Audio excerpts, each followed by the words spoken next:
पञ्चाशदष्टोतिसहस्रशङ्खमेतच्छ्रुतं पञ्चपदं नमामि अर्हन्तभाषीयत्थं गणहरदेवैः गन्थ्यं सभं प्रणमामि भक्तियुक्तो शरणार्णवोभिः शिरसा इच्छामि भन्ते शुद्धभक्ति कावशगोकौतशालोचेन अङ्गुभङ्गपौडे पाहुडे प्रेमं शुद्धविडमाणो पुबगे चूलिया चेयोषुत्तत्तये त्वेतं कायं सयणिचकाल अंचेमि पूजेमि वन्दामि ढोंशामि दुःखको कमको बोहिलाओ शुगैगमनं समाहिमन्नं जिनगुणसम्पत्ति हो मध्यम अथ पौर्वाणिक्ष्मदैवेलायां श्री आचार्य भक्ति कायो शर्गम करोम्यहम्।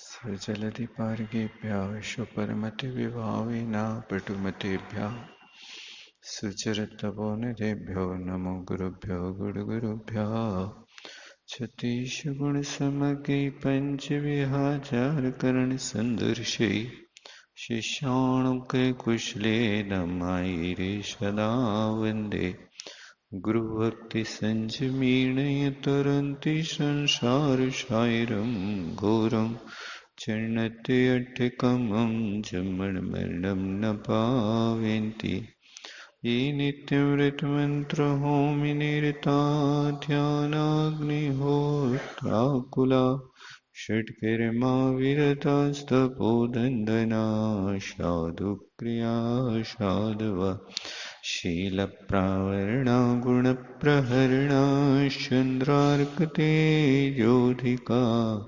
मोक्षद्वारकपाटपाटनभटा प्रीडन्तु मां साधवः गुरुवापन्तनो नित्यं ज्ञानदर्शनायका चारित्रार्णवगम्भीरा मोक्षमार्गोपदेशिका इच्छामि भन्ते आयर्भक्तिकौशकुकोतशालोचीं शमिडान् समदर्शनसमुच्चयच्युताणं पञ्चविहाचरणमैरणमयरदिसुणवदेशाणम् वत्सयाणं तिर्यणगुणपालयाणं सविशाहुर्णं सयाणिचकालमञ्चेमि पूजेमि वन्दामि नमिष्यामि दुःखको विलाओ शुगैगमनं समाहिमर्णं जिनगुणसम्पत्तिहो मध्यम नमः श्रीवर्धमानाय निर्धूतकलिलात्मने शालोकानां त्रिलोकानां यद्विद्यादर्पणायते।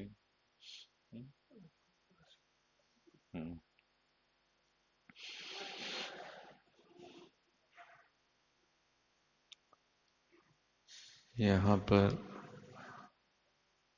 आत्मा के हित के साधन क्या है, उन हित के साधनों का आचार्य भगवान ने भेद करके उनका स्वरूप बताया। उनमें धर्म के रूप में सम्यक दर्शन और सम्यक दर्शन को पालन करना है। 8 अंगों को पालन करना अनिवार्य है। जैसे मानव का शरीर है, वो मानव का शरीर क्या है? 8 अंगों का एक समुदाय है। यदि उस 8 अंगों में से कोई एक अंग से भी व्यक्ति हीन होता है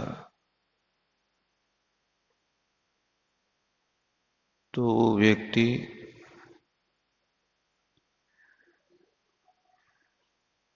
हीनांग कहलाता है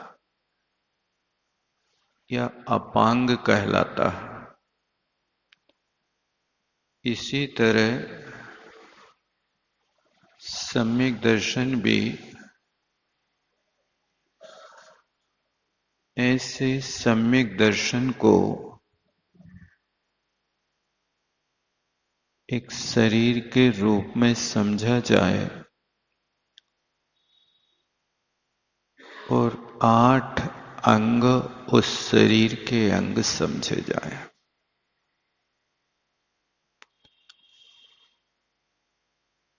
आठ अंग में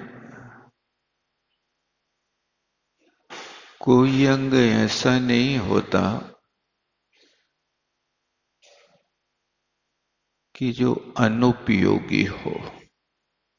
हर अंग उपयोगी है। आचार्यों ने इन 8 अंगों की कल्पना शरीर के अंग से की है। निशंकित अंग है अपने शरीर का दायां पैर लिया जाता है। जैसे ही वो आगे बढ़ता है तो बायां पैर बिना आकांक्षा के आगे बढ़ जाता है।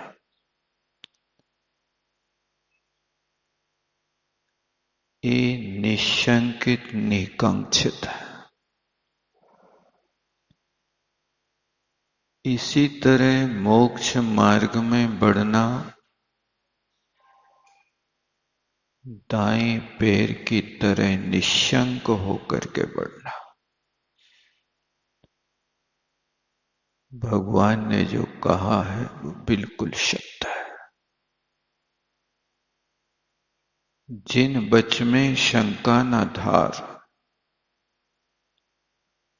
जिनेन्द्र भगवान के वचनों में कभी शंका नहीं होना।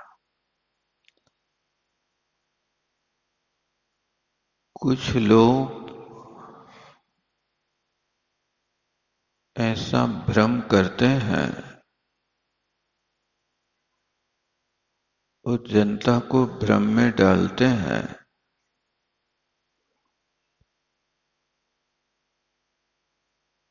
कि आप भक्तामर पढ़ करके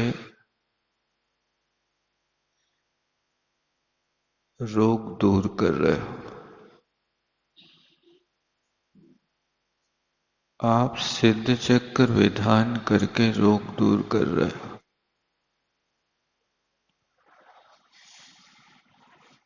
इसके लिए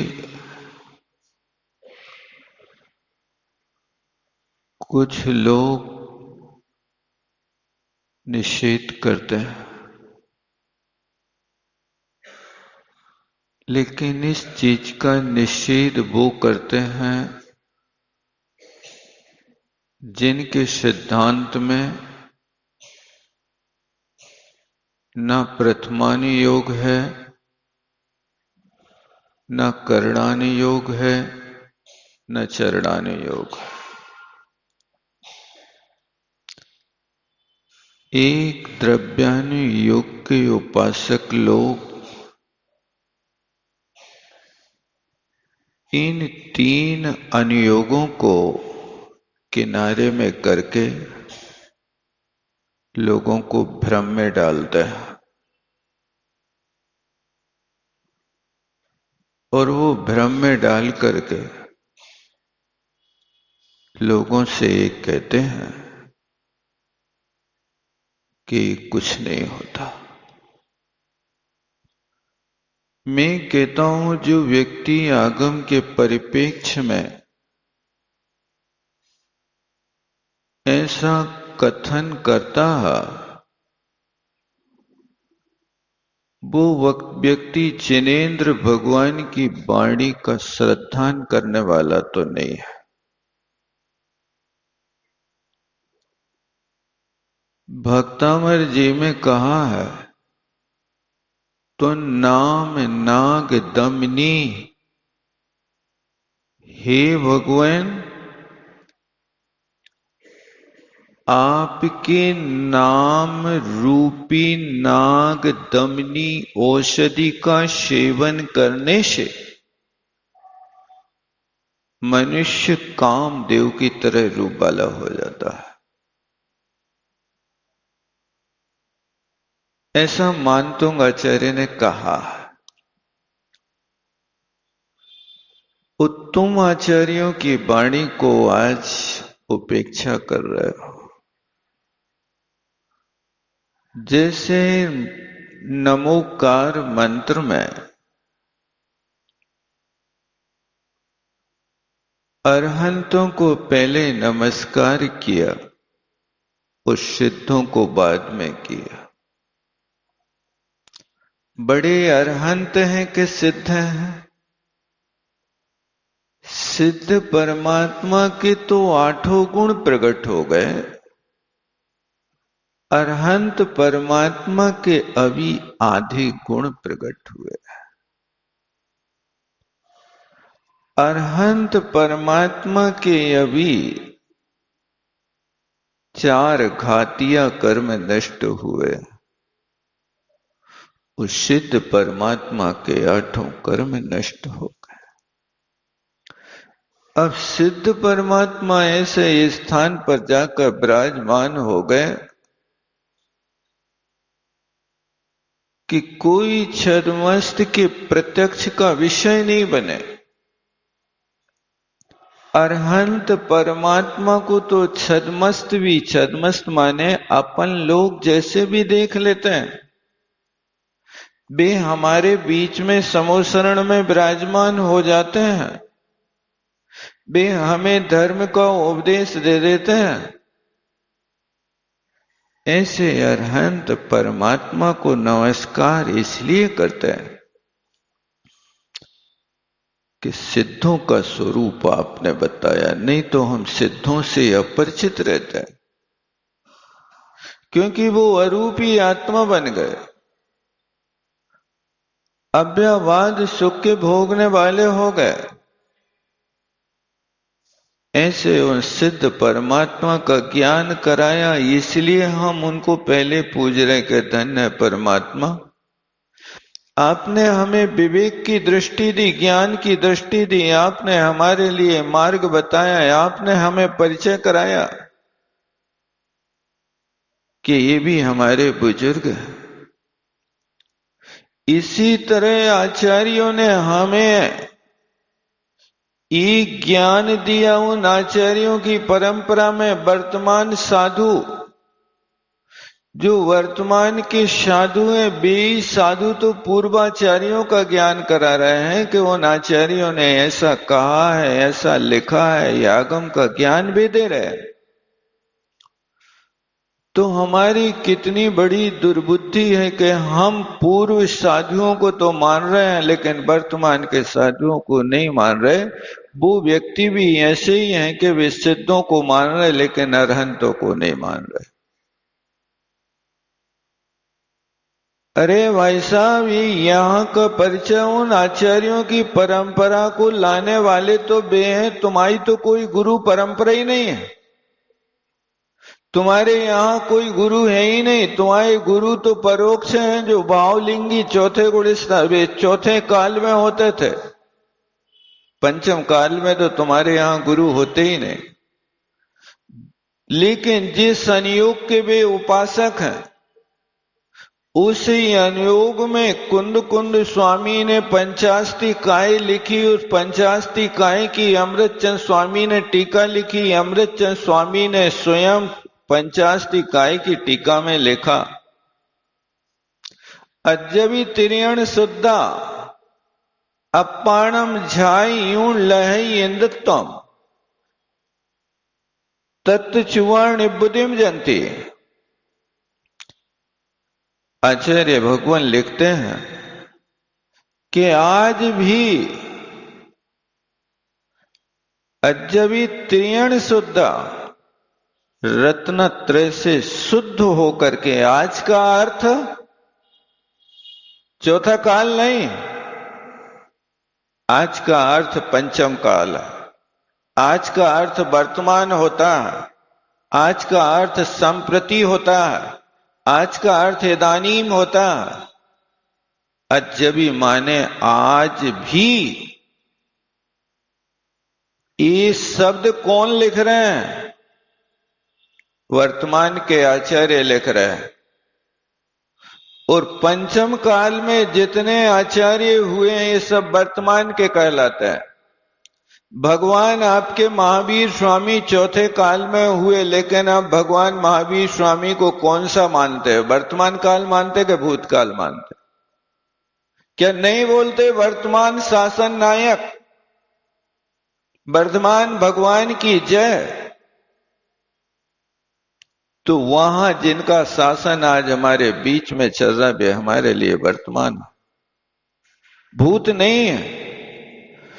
तो वे लिख रहे हैं कि अज्जबी माने आज भी तिरियण शुद्धा, रत्नत्रय से शुद्ध होकर के साधु लौकांतिक पद को पा सकता है, इंद्र पद को पा सकता है, और वहां से च्युत होकर के एक भाव धारण करके निर्वाण को प्राप्त करता है। ये वचन आचार्य कुंद कुंद के पंचाष्टिकाय ग्रंथ की टीका में लिखा हुआ है। और आप इसी अनुयोग के मानने वाले हैं और उसी अनुयोग के लिए आप इस तरह से निषेध कर रहे हैं। ये तो बस ऐसा है कि हमारा कोई अलग प्रकार का लक्ष्य है, उस लक्ष्य को लेकर के हमें चलना है। और वो लक्ष्य है कि लोगों को हमें धर्म ध्यान से वंचित कराना है। और चरणानुयोग की पद्धति को आप किस तरह से पालन करते हैं इसको आप देख सकते हैं।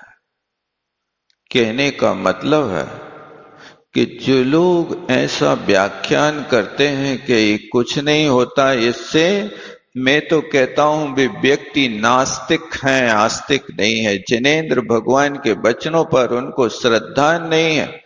मूलाचार में आचार्य भट्टकेर स्वामी ने कहा है, जो जिनागम की एक अक्षर को भी नहीं मानता वो व्यक्ति मिथ्या दृष्टि है, सम्यक्त को प्राप्त नहीं हो सकता। आप जिनागम के एक अक्षर की तो छोड़ो, आपके यहां कई अनुयोग गोल हो रहे हैं। मेरा कहने का मतलब है कि लोग विभ्रम में डाल करके लोगों को धर्म ध्यान से छुटा देते। कहां तो कहा, त्वाम नाम स्मृति मात्रेण पर्युपासी शिशामय सहस्रम पाप शांतये। जिन सेन भगवान ने सहस नाम की प्रस्तावना में लिखा है आज से 1000 वर्ष पहले, हे परमात्मा त्वाम नाम स्मृति मात्रेण, आपके नाम की स्मृति मात्र से सहस्रम पाप शांतये, हजारों पाप एक साथ शांति को प्राप्त हो जाता है। आप कहते भगवान का नाम तो परद्रव्य है, वो कुछ भी नहीं कर सकता तुम्हारे साथ। अरे भक्तामर जी में वो पंक्ति कही, आस्ताम तो मस्त आस्ताम तो मस्त समस्त दोषम तो संकथा भी जगताम दुरी ताने हंती। ये आचार्यों के वाक्य गलत हैं क्या? तुम्हारा स्तवन तो दूर रहे, आस्ताम तवस्त वन समस्त दोषम। आपका स्तवन तो दूर, आपका नाम लेने वाले व्यक्ति के सारे पाप शांत हो जाते हैं। कल्याण मंदिर में कहा, हृदवर्तनी तुई विभि शिथिलो भवंती, जंतो क्षणेन निवडायपि कर्म बंधा। हे भगवान, आप जिसके हृदय में विराजमान रहते हो, उसके कर्म बंध शिथिल हो जाते हैं। कैसे हो जाते हैं मुझे तो पता नहीं चलता। अरे भैया, जैसे चंदन के वृक्ष में बड़े बड़े अजगर लिपटे होवे, और जैसे ही वहां पर मयूर की एक आवाज आ जाए तो वे उनके बंधन शिथिल होकर के चंदन के वृक्ष को छोड़ करके अपने बिलों में घुस जाते हैं। इसी तरह हे परमात्मा, आप जिसके हृदय में बैठ जाते हो, उसके कर्म रूपी अजगर आत्मा रूपी चंदन से वृक्ष के छोड़ सके, चंदन के वृक्ष से दूर हट करके वे कर्म रूपी अजगर बिलों में घुस जाते, चले जाता है। ऐसा आचार्यों ने इस भक्ति के अचिंत महिमा कही है। और भक्ति की क्या बात कहें, वास्तव में देखा जाए तो अलौकिक गुण इससे होता है।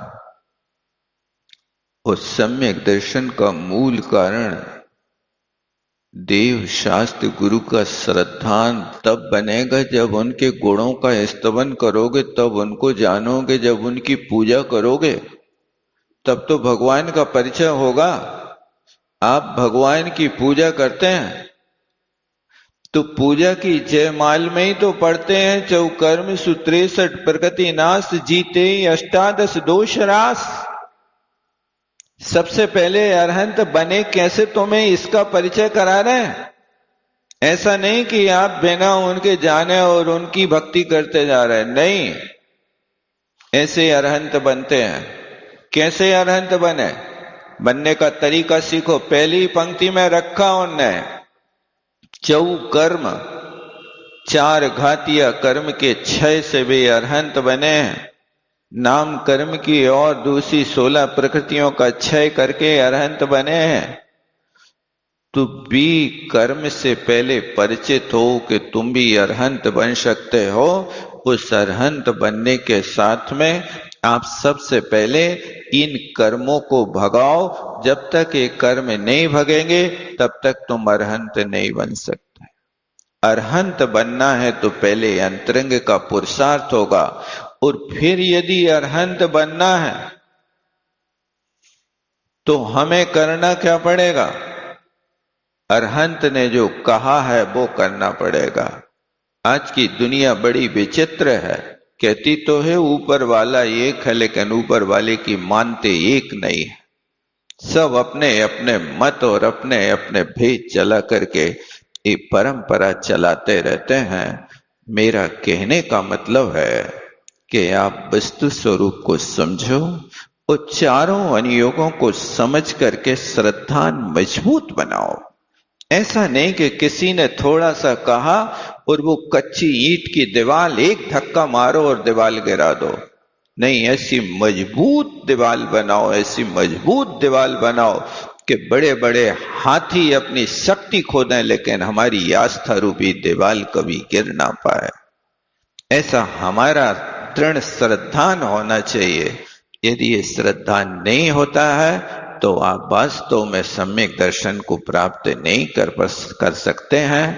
ऐसे श्रद्धान के साथ सबसे पहले निशंक तंग के लिए आचार्यों ने हमें दाएं पैर की उपमा दी कि दायां पैर आपका बढ़ता है तो बायां पैर बिना कुछ सोचे, बिना अपेक्षा के अपना कदम बढ़ा देता है। इसी तरह निर्विचिकित्सा अंग के लिए बाएं हाथ की उपमा देते हैं कि बायां हाथ गंदगी साफ करने में कभी भी संकोच नहीं करता। आपके हाथ में ये विशेषता है कि आपका एक काम करने वाला है तो ये बायां हाथ होता है। शरीर की सफाई होती है तो इसी से होती है, इसलिए निर्विचिकित्सा अंग की उपमा बाएं हाथ को देते हैं।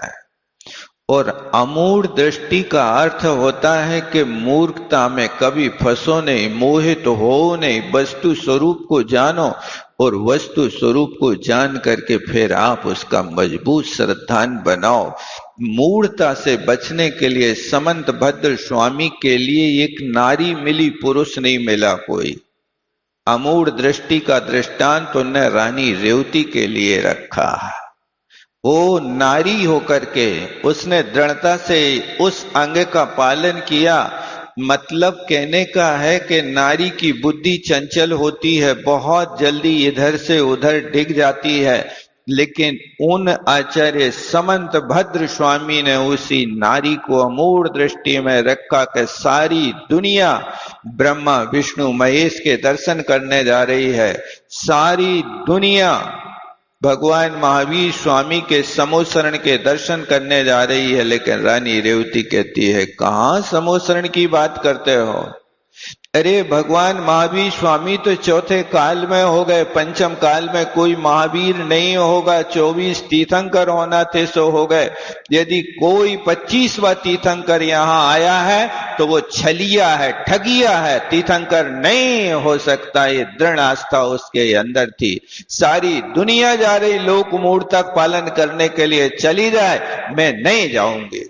वो अपने महल से बाहर नहीं निकली और सारा राजगृही नगर चला गया महावीर के दर्शन करने। वो सारा नगर भूल गया कि राजगृही नगर में भगवान महावीर का समोसरण तो चौथे काल के अंत समय में आया था, लेकिन जब चौथे काल के 3 वर्ष 8.5 माह बाकी थे तभी भगवान महावीर स्वामी मोक्ष चले गए।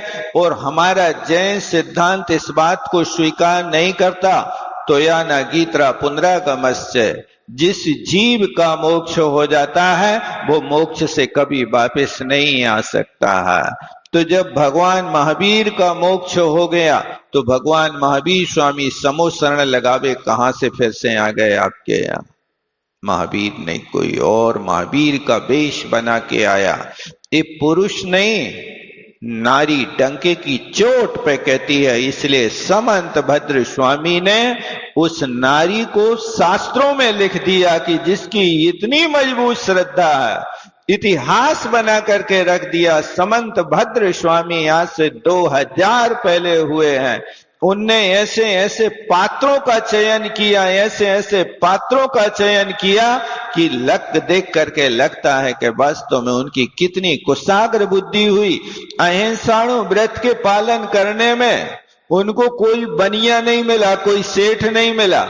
चंडाल को पकड़ के लाए कि उसने अहिंसाणु व्रत का व्रत दृढ़ता से पालन किया।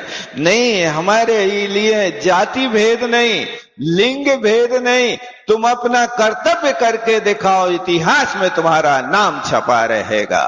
लेकिन आप उस कर्तव्य को नहीं कर पाते, उसको भूल जाते हो। आपका नाम इतिहास कैसे याद रखेगा? आप याद रखो, रानी रेवती ने अपना इतिहास बना दिया।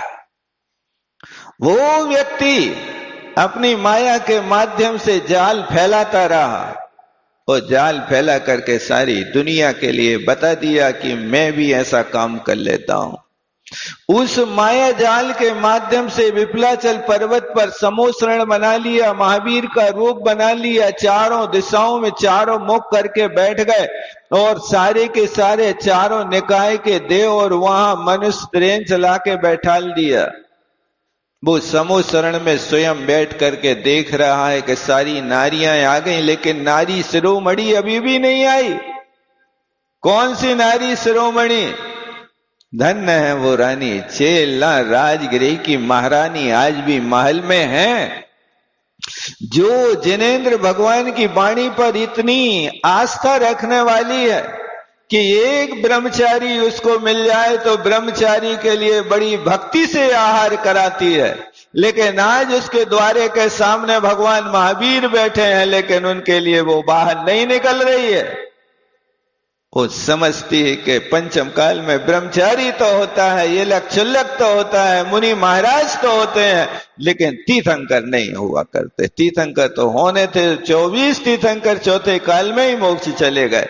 अब पंचम काल में यदि कोई तीर्थंकर का रूप बना के आया है तो हमारी बुद्धि को हरण करने वाला हमारे सम्यक दर्शन रूपी निधि को चुराने के लिए आया है।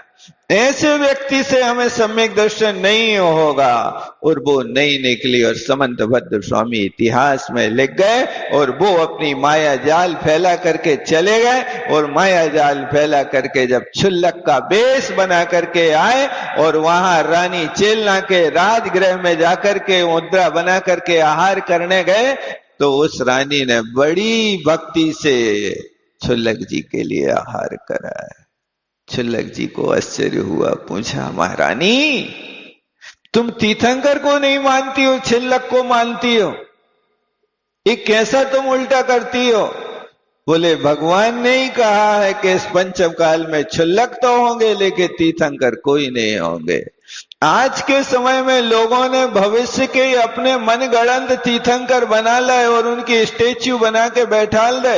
आप विचार तो करो, ये पंचम काल की कैसी बलहारी और लोग उनका अनुसरण करते जा रहे हैं। उस नारी ने तो उस समय ठुकरा दिया, लेकिन आज ये नर ऐसी बुद्धि का है कि वो नर उसी को भगवान मान करके और वहां जा रहा है। कैसी उल्टी मान्यताएं आज पंचम काल में लोग इस स्वार्थ के वश करते जाते हैं। बस हमें सम्मान मिल जाए, माला मिल जाए और हमारा नाम आ जाए, बस हमें यही चाहिए। और चाहिए क्या? यही तो दुनिया का सबसे बड़ा आनंद है। आचार्य विद्यासागर के मंच में तुम्हारा नाम थोड़ी लिया जाता है, वो नाम लेने वाले संत नहीं, वो सिद्धांत पर चलने वाले संत हैं। यदि एक व्यक्ति का लेते हैं और दूसरे का नहीं लेते हैं तो साधु पक्षपात की कोटि में आ जाता है। श्रावक को भी लगता है कि महाराज ने हमारा नाम लिया है, इनका नहीं लिया है, माने हम बहुत अच्छे हैं। एक जुड़ेगा दूसरा टूटेगा। आचार्य भगवान का सिद्धांत तो है कि मत ठुकराओ, गले लगाओ। हर व्यक्ति के लिए हमें उठाना है।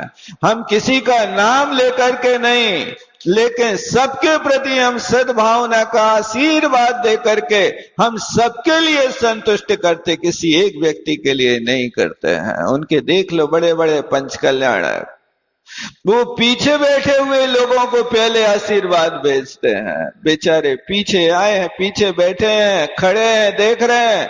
तुम तो सेठिया लोग आगे आके पहले बैठ गए, अपनी सीट निश्चित सुरक्षित कर ली। पीछे भी तुम बैठोगे तो लोग तुम्हें उठा के लाएंगे आगे कि नहीं दादा तुम्हारी सीट तो आगे। इसलिए सेठियों के साथ पक्षपात नहीं और उनके साथ भी पक्षपात नहीं, वहां पहले जाता है उनका। तुम्हारे मंच पे रहने वाले लोगों के लिए आशीर्वाद कम, लेकिन जो लोग पत्थर की उसकी नींव के पत्थर बन करके रहते हैं, भोजनशाला में बैठे रहते हैं, उनको आचार्य श्री पहले आशीर्वाद देते। जिनने भोजनशाला में बैठ करके सबके लिए बढ़िया प्रेम से भोजन कराया और उनके भोजन से तुमने धर्म ध्यान किया है, हम तुम्हें नहीं देंगे, पहले पहले उनको देंगे। वे भले ही यहाँ आके नमोस्तु ना कर रहे हो, वहां रोटी सेक रहे हो, लेकिन वे मनी ऑर्डर कर देते हैं, जाओ तुम्हारे लिए आशीर्वाद। यही तो धर्म है, यही तो करुणा है। करुणामयी धर्म इसी को कहते हैं। हम किसी एक व्यक्ति को नहीं, हम तो यहाँ धर्म के उपासक हैं। इस तरह हमारी श्रद्धा होना चाहिए। तो ये अमूढ़ दृष्टि अंग में हमेशा जब भी तुम्हारी दृष्टि झुकने लगे तो उस नारी को याद कर लेना कि रानी चेल्ला ने क्या काम करके दिखाया कि सम्यक दर्शन का चौथे अंग वो मूर्ता नहीं रखी। तुम्हारे लिए भी कहा है कि जहां कहीं ऐसी तुम्हारी मूर्ता होने लगे पीठ दिखा करके भग जाना वहां से। पीठ के लिए मूर्ता का अमूढ़ दृष्टि का अंग दिया जाता है। क्योंकि आपको सामने का दिखाई देता है, आपका अंग है पीठ, लेकिन आपने कभी अपनी पीठ नहीं देखी होगी जीवन में। देखी कि नहीं देखी? बताओ कितने लोगों ने देखी है? दर्पण के सामने खड़े हो गए थे सो एक बार तो दिख गई थी। क्या देख रहे थे? कितने तिल बने हैं, कितने मेल लगो है, ये तो देख लिया था। अरे दर्पण के सामने नहीं, अपने ज्ञान रूपी दर्पण से देखने की कोशिश करो। शरीर का अंग होकर के भी तुमने कभी अपनी पीठ नहीं देखी। इसी तरह अमूढ़ दृष्टि हमारा अंग है। उस अंग को पालन करने के लिए यदि कहीं शिथिलता आने लगे तो पीठ दिखा करके आप आगे बढ़ जाओ, उसकी ओर दृष्टिपात नहीं करना। इसलिए मानव के अंग में ये 8 अंग सम्यक दर्शन के पहले से स्थापित करके रखें। वे 8 अंग तुम अच्छी तरह से वहां पर अपने अंग के साथ पालन करके सम्यक दर्शन को स्पर्श बना करके रखो कि सम्यक दर्शन हमारा कहीं चूक ना हो जाए। जब कहीं आप अनायतन में गिरने लगो तो पीठ दिखा करके वहां से आगे बढ़ जाना। और उपगुहन अंग होता है। उपगुहन अंग मानव अपने शरीर को, नितंब को हमेशा, पृष्ठ भाग को हमेशा छिपा करके रखता है, कपड़ा डाल करके रखता, किसी के सामने खोल करके नहीं रखता। इसी तरह उपगुहन अंग हमें कहता कि दूसरों के दोषों को खोल करके मत रखो। ये जैसे आपको संग के खोलने में शर्म आती है, ऐसे दूसरों के दोषों को बोलने में भी हमें शर्म आना चाहिए, हिचकिचाहट आना चाहिए। हमें ऐसा नहीं कि बेशरम होकर के हम दूसरों के निंदा पुराण को खोल करके और बैठ जाएं, क्योंकि हमारी तो आदत है कि जब तक हम दूसरों के दोष न बता दे में तब तक हमें पेट में दर्द हो जाता है। बताएंगे तभी पेट का दर्द मिटेगा। कोई पेट दर्द मिटाने की कोई दूसरी औषधि नहीं है। बस हमारी औषधि है कि हम दूसरों के दोष किसी दूसरे के मुख में जाकर के, कान में जाकर के बता दे, वह बस मेरे पेट दर्द की दवाई यही है और दूसरी दवाई नहीं। ध्यान रखना कि वो नितंब है, जैसे आप उसको हमेशा ढांक करके रखते हो, खोलते नहीं हो, इसी तरह दूसरों के दोषों को भी हमेशा ढांक करके रखो। देख लो, तथ्यम हो अतथ्यम हो, वास्तव में होवे, दोषी भी होवे तो भी दोषी होकर के भी दोष कहने की भावना पैदा ना होवे। दोष बाधेत मौनम, मेरे तो यही नियम है, तुम तो धर्मात्मा हो। जैन धर्म के इन 8 अंगों को तुम्हें जन्म से घुट्टी पिलाई गई कि तुम सम्यक दृष्टि हो, सम्यक दर्शन, सम्यक ज्ञान, सम्यक चारित्र के नाम से मंदिर में पुंज चढ़ाते हो। अरे उनको देखो जिनने मंदिर में पुंज नहीं चढ़ाया लेकिन अपनी टेबल के सामने 3 बंदर पाल रखे। बुरा मत देखो, बुरा मत सुनो, बुरा मत कहो। ये उपगुहन अंग को पालन करने के लिए गांधी जी ने अपने सामने 3 बंदर रखे। आप भी ये संकल्प कर लो, हे परमात्मा मेरे अंदर वो शक्ति दो, बुरा ना सुनूं, दोष ना सुनूं कान से, न दोष कहूं जुबान से, भक्ति करूं शान से और प्रार्थना भगवान से। बस ये प्रार्थना हमारी सुन लेना परमात्मा, तुम्हारा उपगुहन अंग अच्छे से पल जाएगा, अन्यथा नहीं पाल पाओगे। इसी तरह आगे स्थितिकरण में इस दाएं हाथ का दृष्टांत देते हैं कि जैसे गिरते हुए व्यक्ति के लिए हस्तावलंबन दिया जाता है, हाथ का आलंबन दे करके उस व्यक्ति को उठा लिया जाता है। तुम गिर नहीं सकते, गिरोगे तो मैं उठाऊंगा। तो ये दाहिने हाथ की उपमा स्थिति करण में दी जाती है। इसी तरह यहां पर भी स्थिति करण, गिरते हुए व्यक्ति को उठा देना, धर्म में स्थापित कर देना, ये हमारा परम कर्तव्य होता, तब तो तुम्हारा धर्म है, अन्यथा तुम नहीं धर्म पालन कर सकते।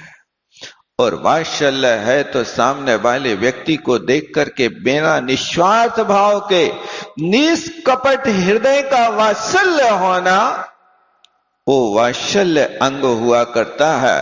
वो वात्सल्य अंग हमें सीना की उपमा देता है कि आप हमेशा कोई सामने वाले व्यक्ति को जैसे ही मिलता है, वात्सल्य होता तो छाती से चिपका लेते हो। एक गले मिलन की बात हमें वात्सल्य को सूचित करती है, लेकिन योग विचार करके करना। और प्रभावना को मस्तक की उपमा देते हैं, जिसको आप कहते हैं झंडा ऊंचा रहे हमारा, मस्तक ऊंचा रहे हमारा। जैन संस्कृति कभी भी जैनी जहां लिखा जाता था वो प्रभाव था जैनी भाइयों का कि यदि कोर्ट में कोई जैनी गवाही देने चला जाए तो जज उसकी बात को सुनकर के तत्काल निर्णय ले लेता था। आज क्या हो गया तुम्हारे अंदर? कहां गया तुम्हारा प्रभाव? क्या है स्थिति? हम जैनी होकर के भी हम अपने आप को प्रभावित नहीं कर पाते हैं, क्योंकि आपके अंदर से उस धर्म के मूल सिद्धांत समाप्त होते जा रहा है। सम्यक दर्शन सिर्फ नाम का है, लेकिन अंदर से उस खोखला गेहूं की भांति उसके अंदर घुन बैठ गया। बाहर से गेहूं का कवच तो सुरक्षित दिखाई देता है, लेकिन अंतरंग से उसका आटा गायब है। इसी तरह बाहर का कवच की तरह जैनी नाम तो लिखा जा रहा, लेकिन अंतरंग का वो आटा रूपी सम्यक दर्शन पता नहीं कहां चला गया, क्योंकि आज भौतिकता की चकाचौंध में आप भूलते जा रहे हैं। इस निधि को संभालने की कोशिश करो। ये हमारा मोक्ष महल का पहला सोपान है, पहली सीढ़ी है। यदि इस पहली सीढ़ी पर आप चढ़ गए तो आगे फिर चढ़ सकते हो, अन्यथा बहुत मुश्किल पड़ेगा, बहुत मुश्किल चढ़ेगा। जो व्यक्ति वहां चौपड़ा कुंड तक बिना श्वास भरे चढ़ जाता है, तब वो गौतम भगवान के यहाँ पहुंचने में थकता नहीं है। और जो चौपड़ा कुंड तक पहुंचने में एक एक पग संभल संभल करके रखता है, एक सीढ़ी चढ़ता फिर 5 मिनट बैठता, फिर एक सीढ़ी चढ़ता, लगता भगवान अब इनकी यात्रा कैसे होगी। ये है वो यात्रा मोक्ष महल की हमारी। एक एक पग बढ़ते हुए हो जाए, बूंद बूंद से घट भरता है, कण कण से भरता भंडार। एक एक पग चलते चलते आ जाता मुक्ति का द्वार। वो मुक्ति का द्वार एक एक पग सम्यक दर्शन के एक एक अंग को आप पालते चलिए, मुक्ति का द्वार आपके निकट आकर के खड़ा होगा। बोलो आचार्य गुरु विद्यासागर जी महाराज की। जावणी के ज्ञान से सूझे लो कालो, सोवाणी मस्तक धरूं सदा दे। वाणी भारती तो जपो दिन रैन, जो तेरो शरणागहे सो पावे सुख चैन। देव भजो अरिहंत को, गुरु सेवो निर्ग्रंथ। दया धर्म पालो सदा, यही मोक्ष का पंथ।